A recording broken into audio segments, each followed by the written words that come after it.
Hi guys, so today I'm going to show you how to make a really easy and simple granola. This recipe reminds me of gingerbread or gingerbread men because of the aromas and the spices that you use, and it just fills the house with such a lovely smell when you're baking it.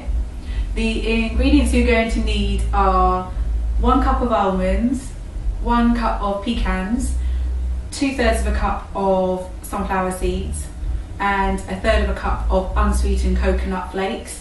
And I would say you definitely need unsweetened coconut flakes because this is a paleo recipe, so you don't want any added sugar in the flakes. And you can get unsweetened coconut flakes from Holland & Barrett or any other health food store. And for your spices, you'll need 1 teaspoon of cinnamon, 1/2 teaspoon of ginger, and a pinch of cloves. And you don't want too much cloves because that is overpowering if you put too much in, so just a small pinch of cloves. And then lastly, to bind up the granola, you'll need 1/3 of a cup of maple syrup, 1/4 of a cup of pure organic extra virgin coconut oil, and you'll also need a teaspoon of vanilla and 2 tablespoons of blackstrap molasses. And I use pure blackstrap molasses because this is a paleo recipe. It's really easy and simple to make, so the only equipment you will need are a bowl to mix the granola in and also a food processor. And now I'm going to show you how to make it. Okay guys, so what I've done is in the mixing bowl I've added my almonds and my pecans, the coconut and also the sunflower seeds into the bowl after using a food processor to pulse them up so they are broken up into smaller pieces, and this should look a bit like that. And in the other bowl I've got the molasses, the coconut oil, the maple syrup and also vanilla. And what you need to do with that is just pop it in the microwave for about a minute to melt it down, and then once it's melted down it should look a little bit like that. Let it cool slightly, and then all you need to do is into the bowl and on the nuts just pour your mixture onto the nuts, and then stir the mixture into the nuts so that it fully coats all of the nuts in the bowl.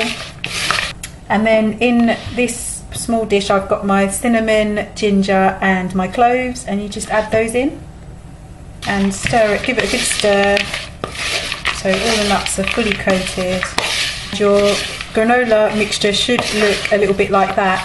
In my granola I've added a few sesame seeds just to give it a bit more crunch, so if you want to just add 1/3 of a cup of sesame seeds if you like them and you want a bit more crunch. Otherwise just use the same recipe as I said before.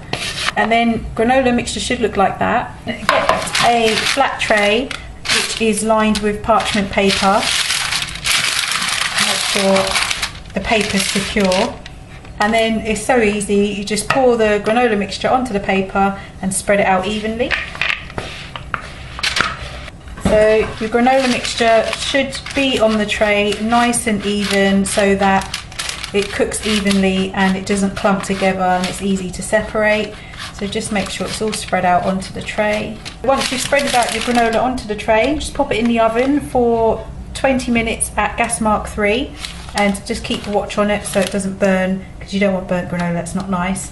After 15 minutes check it, and it should then be a nice golden brown colour. You don't want it any darker than that because then the molasses will burn and it just won't be very nice.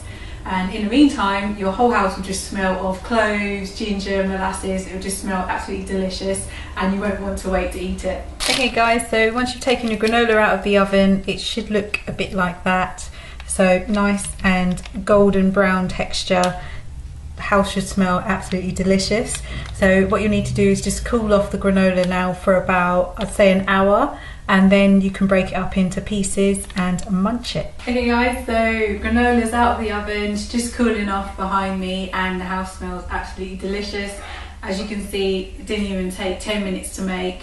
Really simple, easy ingredients, and it is so delicious. The granola can keep up to about 4 days to 5 days in an airtight container, but this is so delicious it's not even going to last a couple of days, so you'll be making this over and over again. I know I have. Hope you enjoyed the video. Check back soon and I'll see you next time.